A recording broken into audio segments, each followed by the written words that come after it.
The punch was already in motion when the royal guard moved. 1 second. The thug's fist was flying through the air, cocked back, aimed at the fragile chest of an elderly war veteran who hadn't even blinked. And the next, a white-gloved hand snapped out from formation, catching the blow mid-strike.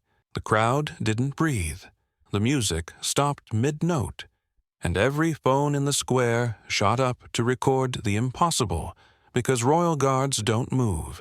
They don't flinch. They don't react. Unless something truly sacred has just been crossed. Moments earlier, the old man had simply been walking, slow, deliberate, proud. His chest full of medals, his posture weakened but dignified. His name was Winston Ellis, 83, decorated veteran, survivor of wars abroad, and silent battles at home. He came here every year on the same day, always alone, always quiet. But today, someone in the crowd decided to make him a target. A cocky, camera-hungry troublemaker shoved past the line, laughing loud enough to draw stares. "Look at this dusty old clown," he barked, pointing to the medals. "Bet he printed those online. Go back to your museum, Granddad." No one reacted. Not at first. Not until the thug raised his hand, open mockery turning into something worse. And that's when the Royal Guard broke formation. And everything changed. Long before fists were raised or cameras rolled, Winston Ellis had been fighting battles no one ever clapped for. Decades earlier, he was a young soldier with a rifle in one hand, and his country's indifference in the other. He had marched through mud and mortar during a war that took more than it gave, only to return home to headlines that ignored his name and neighbors who looked through him. But still, he served. Because it meant something. Because sacrifice to him wasn't about applause. It was about protecting the dignity of people who didn't always know they had any left. That's why, every year, on the same day, Winston came back to this square. Not for attention, not for pity, but to stand where tradition still lived, in front of guards who knew the meaning of silence. This year, he'd moved slower. The medals on his chest felt heavier, but his mind sharper than ever. He remembered every fallen brother, every buried name, and he wore them like armor across his heart. The young man who mocked him, Dean Mercer, was cut from a very different cloth. Internet loudmouth, always chasing likes, views, controversy. His channel, Truth Hurts UK, specialized in staged encounters, harassing people in uniform, filming their reactions, and framing it as social commentary. In reality, Dean was just a bully with a lens. And today's target? A frail, black veteran with no crowd behind him. Easy pickings. Perfect for viral outrage. Dean wasn't looking for a fight. He was looking for a show. What he didn't count on was the man who had once fought real wars not flinching in the face of empty cruelty. And what he really didn't count on was Thomas Ward, Royal Guard, 29, precision-trained, cold-faced, loyal to protocol down to the breath. His job was to stand still, to remain unfazed, to become a monument. And yet, something inside Thomas stirred the moment he saw Winston stumble. Maybe it was the way the old man never broke eye contact. Maybe it was the flash of the medals, recognizing one his grandfather once wore. Or maybe it was simply the way Winston's silence screamed louder than Dean's laugh.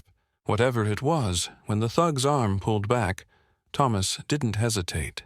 He stepped. He caught. He moved. The air around the three of them thickened.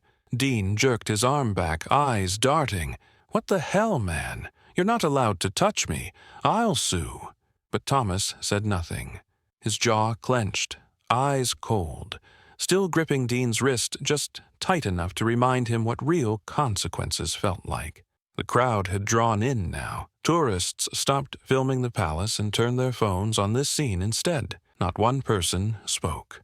Winston slowly straightened himself, brushing off his coat. His voice, when it came, was steady. "You swing at me all you like, son, but don't mistake stillness for weakness. We didn't fight so you could forget what honor looks like." Dean froze, caught between shame, confusion, and the suffocating realization that the internet might be watching. But the real world was no longer on his side. And, as Thomas stepped forward, silently placing himself between Dean and Winston, the line between guard and guardian finally disappeared. For a few seconds, no one moved. The guard's white-gloved hand remained outstretched between Winston and Dean, like a physical boundary between two worlds, one built on sacrifice, the other on spectacle. Thomas didn't raise his voice. He didn't need to. His stillness was louder than Dean's entire performance. Around them, the atmosphere shifted. What began as an ordinary royal spectacle had become something else entirely. A crowd that had once come to witness tradition was now witnessing justice, a different kind, the silent kind that makes your breath catch and your heart tighten. Dean, for the first time, looked unsure. His bravado flickered. His eyes darted around, searching the crowd for some sign of support. But the smirks were gone. Every camera was now pointed at him, and not in celebration, but scrutiny. Winston adjusted his jacket with dignity, then took a single step back, letting the moment belong to the man in red and the boy with too much noise in his chest. Thomas didn't look at Dean again.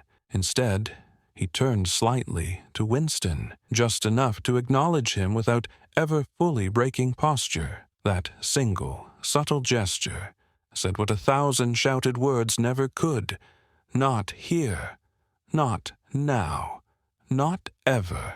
The palace's security staff began to appear at the perimeter, alerted by the commotion. 2 officers, both in plain dress, approached carefully. "Sir, we need to handle this," one said to Thomas, clearly confused by what he had just walked into. Thomas nodded once, then stepped back into place, resuming his formation without a trace of emotion. But it was too late to undo what had just happened. The video was already spreading online, clip after clip of the punch that never landed, the guard who moved, and the old man who never wavered. Within hours, the footage had been viewed millions of times. "Real heroes don't move until they must," one caption read.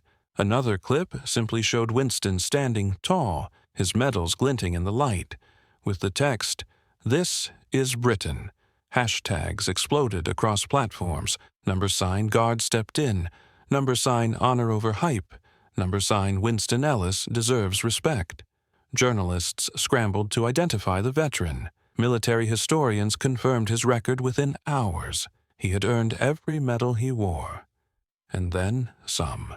Meanwhile, Dean tried to spin the narrative. He uploaded a shaky video from his car, claiming the guard overreacted, that the event was staged, and that he was being targeted for free speech. But the internet wasn't buying it. His followers dropped by the thousands. His sponsorship deals started disappearing. Influencers distanced themselves. His own camera had caught the worst of his smirk, and now it looped endlessly with comments like, "This aged badly," and "You messed with the wrong generation." Back inside the palace compound, Thomas was pulled aside after his shift. Not reprimanded yet, but informed that an official review would be conducted. "You know the rules," his commanding officer said. "You broke formation. You acted without authorization." Thomas looked him in the eye, unflinching. "I know," he replied, "and I'll answer for it. But I didn't break formation. I fulfilled the oath." The officer didn't respond. He only nodded, slowly, and dismissed him. Outside, Winston Ellis walked home alone, as he always had. But this time, every step echoed louder. Not from his boots, but from the hearts he'd moved simply by standing tall. And somewhere behind him, the royal guard remained still. But the world around them was no longer silent. By nightfall, The footage had escaped the digital world and stormed every major news network. It wasn't just trending, it was dominating. News anchors repeated the words unprecedented and break-in protocol like they'd discovered a new vocabulary. Some praised Thomas as a national hero.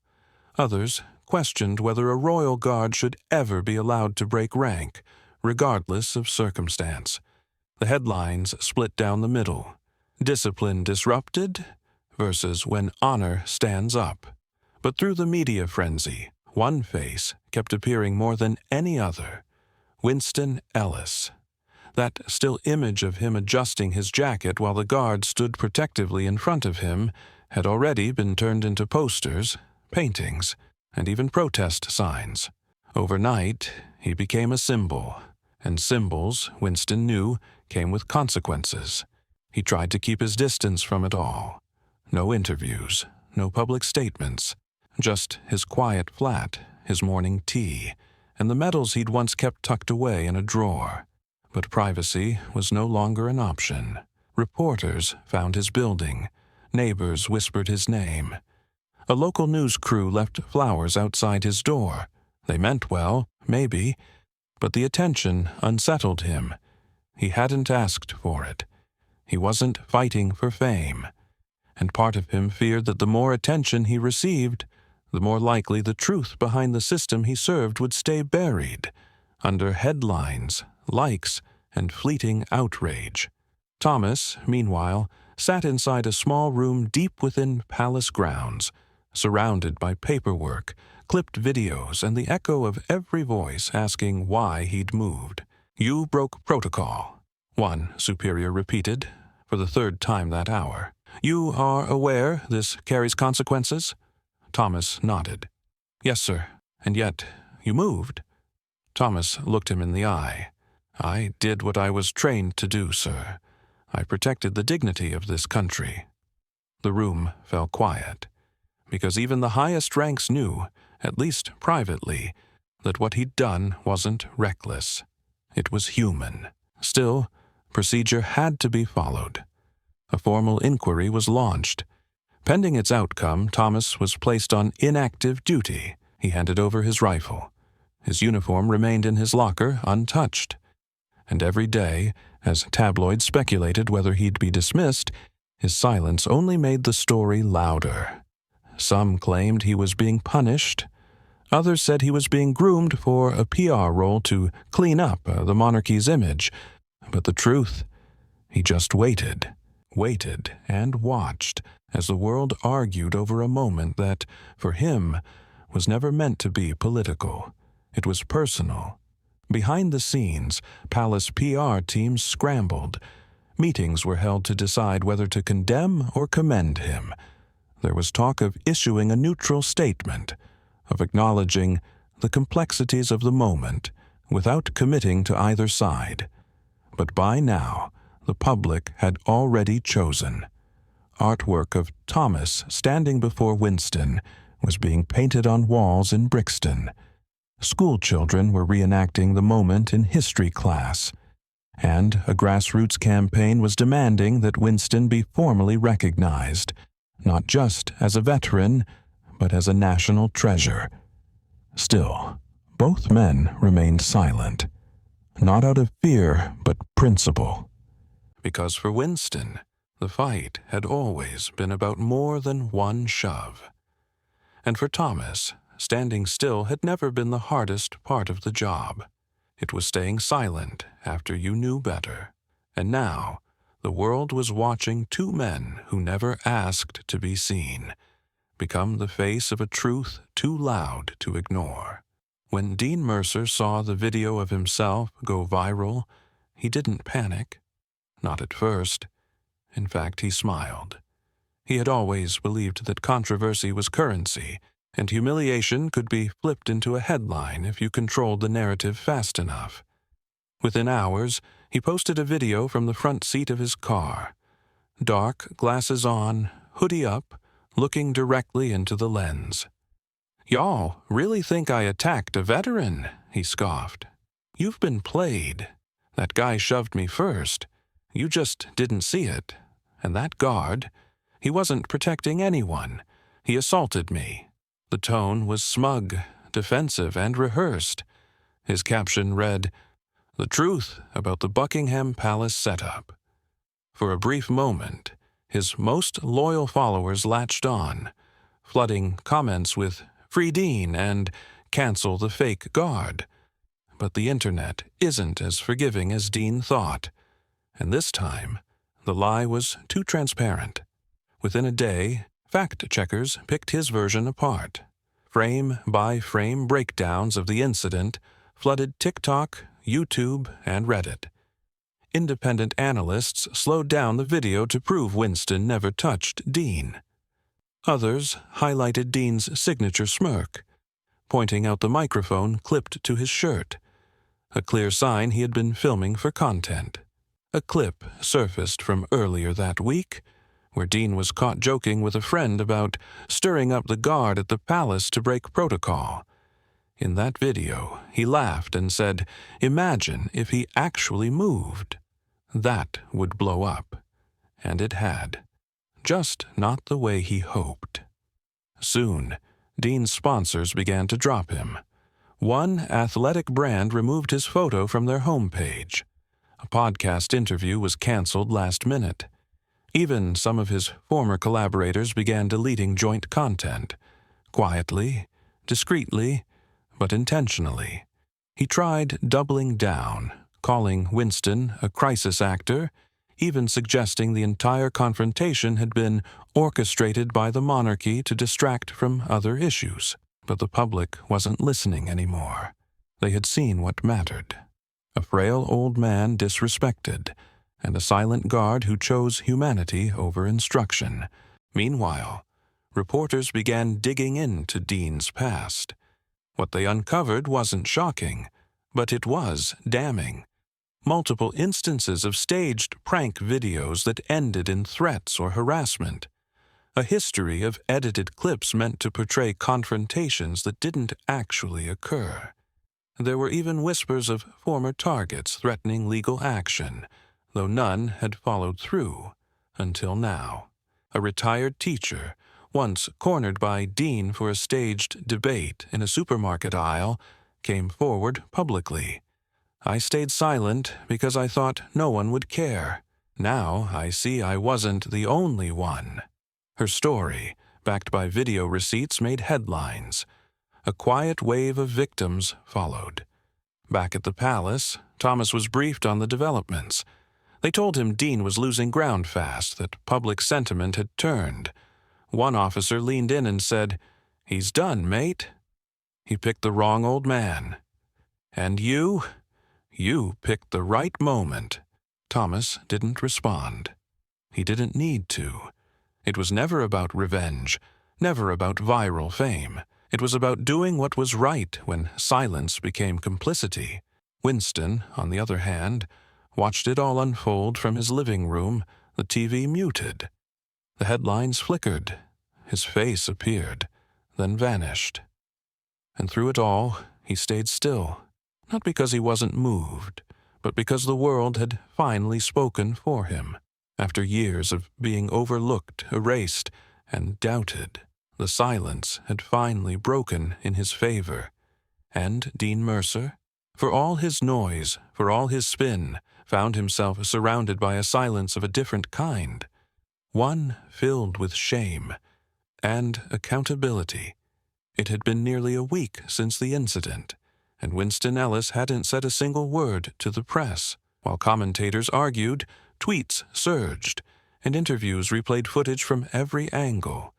The man at the center of it all remained still, watching, absorbing, but never responding. Not out of fear, out of instinct, because Winston had lived through too many moments where his voice was dismissed before he could finish the first sentence. But something shifted after the third knock on his door. This time, it wasn't a journalist. It wasn't a documentary crew. It was a child, a young boy, barely 10, holding his grandfather's old army patch in his hand. "My granddad said you were a real one," the boy said quietly. "He said he served with people like you, but no one ever saw you." Winston knelt slowly, heart aching in a way he hadn't felt in years. "Tell your granddad I saw him too," he whispered. And in that moment, Winston knew it was time. The next day, he agreed to an interview, not on television, not in front of a roaring crowd, but in a quiet room with a single microphone and a black female journalist who, like him, knew the power of being unheard. The interview opened simply. "Why now, Mr. Ellis?" Winston looked down at his hands for a long moment, then answered with the same softness that had carried him through war and survival. Because silence was never weakness, but sometimes the silence needs to be interrupted, if only so the next person doesn't have to carry it. He spoke of his service, how he was one of the first black infantrymen placed in a frontline European unit during World War II, how he was trained to fight for a country that had never fully accepted him, how, after surviving enemy fire and saving 3 fellow soldiers in France, he returned home to find his name missing from the medal registry. "He gave me a folded flag," he said, "but not a seat at the table." He told the story without bitterness, just truth. And truth, spoken plainly, carried its own thunder. He shared how he visited the palace every year not to be seen, but to remember. "That guard line," he said, "is the only place where I could stand still and not be in anyone's way." When asked about the day Dean Mercer attacked, Winston didn't flinch. "That boy didn't surprise me. I've seen worse faces hiding behind better suits. What surprised me was the guard, the way he moved, not out of rage, but out of respect." The interview, once uploaded, spread like wildfire, not because Winston shouted, but because he didn't. The calm way he named what others were too afraid to say, the way he gently exposed a system that honored service with lip service, but left the men behind the medals buried in silence. One clip from the recording, Winston looking directly into the lens and saying, "We fought for freedom. All of us. Don't forget that," was picked up by nearly every major outlet. Not edited, not remixed, just real. That evening, Thomas Ward watched the interview from his quarters. His shift had ended early. He wasn't in uniform, but he sat upright, hands folded, as Winston's voice filled the room. And for the first time since stepping out of formation, Thomas allowed himself to smile. Not for glory, not for vindication, but because the man he'd stepped forward to protect had finally stepped forward too. And in that rare meeting of two kinds of silence, one broken, one honored, something stronger than outrage began to rise. Respect, earned, and long, long overdue. The palace walls had never felt heavier. The marble corridors echoed with quiet tension as Thomas Ward stood outside the double doors of the Royal Disciplinary Committee. He wasn't in uniform, not today. Instead, he wore a plain navy suit, his posture as composed as ever, but his eyes carried a depth that hadn't been there before. This wasn't a court-martial. It wasn't a public trial. But, in the court of tradition, what Thomas had done, stepping out of line in front of the world, was a question mark no one inside was eager to answer. The panel of 5 senior officers waited in silence as he entered. A red folder sat at the center of the long table. Inside were reports, statements, a printed transcript of the now viral footage, and a short memo from Palace Security. Nothing he hadn't read. Nothing he feared. They asked him the standard questions first. Did you break a formation without direct command? Yes. Were you aware of the rules regarding interference during ceremonial guard duty? Yes. Was the perceived threat assessed or confirmed through communication before acting? Number? Then came the question they had circled around all along. Why did you move? Thomas looked up, his voice clear, calm, and without hesitation. Because I saw a man who wore his country's pain on his chest being disrespected in front of the very institution he bled for. And I couldn't stand still. The panel exchanged glances. One member, a decorated officer who had served in Afghanistan, leaned forward. "You understand that the role of the Guard is not reactive. Our presence is symbolic, meant to endure, not engage." Thomas nodded. "I understand. But when the symbol becomes a shield for cruelty instead of a standard for honor, it stops meaning what it's meant to protect." There was silence. Not disapproval, not agreement, just silence. A younger officer on the panel, clearly moved, tried to hide the emotion behind clipped formality. "You realize your action, while noble, opens the door for misinterpretation. What if every guard responded emotionally in the face of disrespect?" Thomas didn't flinch. "Then we train them not to respond emotionally. We train them to recognize the difference between disrespect and danger disguised as disrespect." Outside the palace, protesters had gathered, not in anger but in support. Some held photos of Winston. Others raised placards that read, "Honor has a pulse," and "Protocol must serve people." Among them stood veterans, teachers, mothers, children, all echoing a simple demand: don't punish a man for doing what history will thank him for. The committee was aware. Cameras weren't allowed inside the hearing, but they could feel the weight of those voices in the room, pressing against every word. Finally, after several hours, the lead officer closed the folder and looked up. "We are not here to judge your heart, Mr. Ward. We are here to preserve the standard, but perhaps the standard must evolve." He paused, then added, "We will reconvene for final deliberation. You're dismissed for now." Thomas stood, gave a sharp nod, and walked out, his back straight, his pace steady, not in defiance, but in conviction. Outside, as the palace doors opened, the crowd fell into a hush. No cheers, no chants, just reverence. And then, from the center, a slow clap began, not loud, not raucous, but deliberate. It spread, not as a celebration, but as a salute. Thomas didn't wave. He didn't smile. He simply stood for a moment, letting the silence honor what words no longer needed to explain. Dean Mercer had always believed that attention was its own kind of armor. As long as people were watching, he could shape the story, bend perception, and twist truth into entertainment.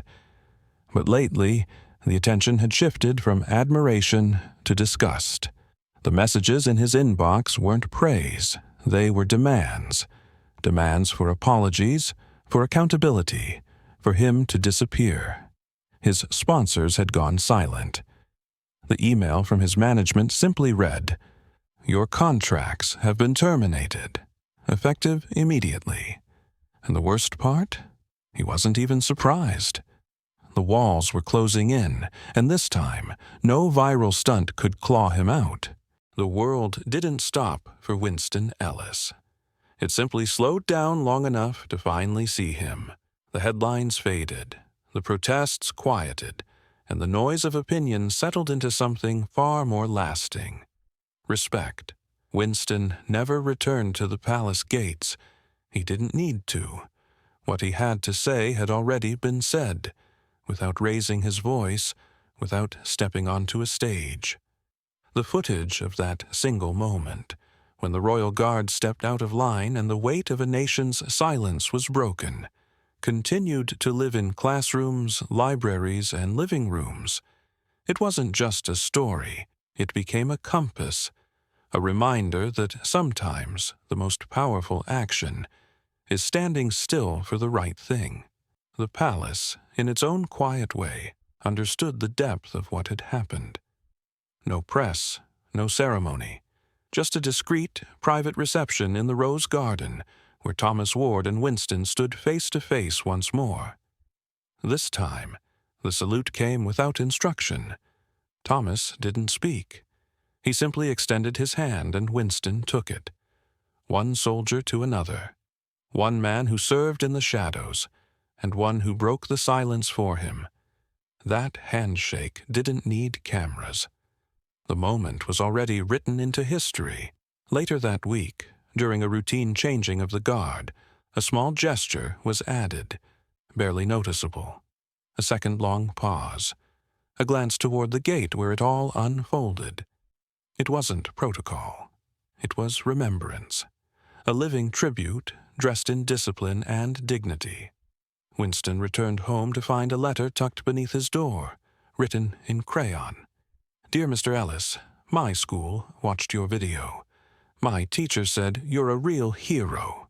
One day, I want to stand tall like you. He folded the letter carefully and slipped it into his jacket pocket, next to the medals he once thought the world forgot. As for Dean Mercer, his fall was quiet. No comeback video, no interviews. His pages vanished from the platforms he once dominated. And in his absence, something new grew. Conversations, reforms, reflection. The kind of change that doesn't shout, but reshapes the ground beneath it. And Thomas? He resumed duty, uniform on, hat straight, posture flawless. But now, when people passed by, they didn't just see a guard. They saw the man who moved, and that alone changed the weight of silence around him. One rainy afternoon, Thomas returned to the palace gates on his day off. There, resting gently on the stone ledge, was a single white flower with a moon-shaped pin attached. No note, no name, just understanding. He stood for a long while, letting the moment breathe. Then, as the wind carried soft echoes across the courtyard, he whispered, "He stood. So I did too." If this story moved you, don't let it stop here. Share this video if you believe real courage doesn't always speak. It stands. Leave a comment below. Have you ever witnessed someone silently defend what mattered most? And if you believe in stories that restore dignity and justice, follow this channel. Because sometimes it only takes one step to start a ripple the world can't ignore.